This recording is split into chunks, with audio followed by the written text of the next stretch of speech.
বন্ধুগণ, একটি experimental video হতে চলেছে। আজকে আমি বানাবো আম দই বাপা, আম বাপা দই, হোয়াটএভার। শুরু করা যাক। সেজন্য আমাদের লাগবে দই। এখানে আমি অবশ্য দই দেখিনি, দই বসাইছিলাম গতকাল রাতে 10টা বাজে, কিন্তু হয়েছে না হয়েছে ওটা না দেখি পাকমামি করে আমি চলে এসেছি রেসিপি বানাতে। এই দেখো, পাকমামি করে করলো, কিন্তু আমার বসানো দইটা খুব সুন্দর হয়েছে আর এটা খেতেও মজা হয়েছে, যদিও একটু তেলতেলে হয়েছে। এটা কোনো ব্যাপারই না। তারপর আমরা নিয়ে নিব বড় সাইজের একটা আম। এই সালা, তুই কাটছিস তা কেন? তারা তোর গলায় একটা দিচ্ছি গলার মতো। জানো, এই আমটা আমি 30 টাকা দিয়ে কিনে আনছি। যদি আমার আম্মা জানে তাহলে আমাকে আর বাড়িতে জায়গা দিবে না। বলবে জমিদারের মাইয়া, গাছের আম থাকতে উনি আম কিনে খাচ্ছে।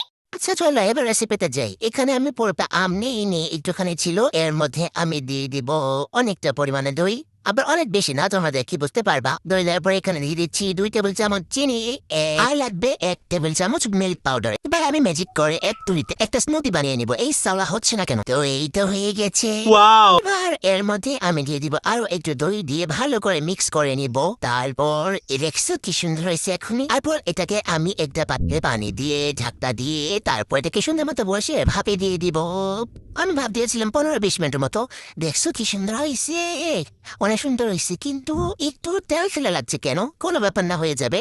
এটাকে আমি চুলা থেকে নামিয়ে কিছুক্ষণ ভাপিয়ে রেখে দিয়েছিলাম ঢেকে। তারপর যখন ঠান্ডা হয়ে গেছিল, তারপর আমি এটাকে ডিপ ফ্রিজে রেখে দিয়েছি 1 ঘন্টার মতো। দেখছো কি সুন্দর হয়ে উঠে যাচ্ছে। আর এবার এটাকে উল্টে দেবো। হয়ে যা। ভাই লাগছে কেন? নামছে না নাকি? আয় হায়, এই তো নেমে গেছে আমার আম ভাপা দই। দেখছো কি সুন্দর হয়েছে। একটু ঢঙের জন্য ওপর দিয়ে একটু আমও দিয়ে দিছি। দেখতে কিন্তু সুন্দর হয়েছে, বলো?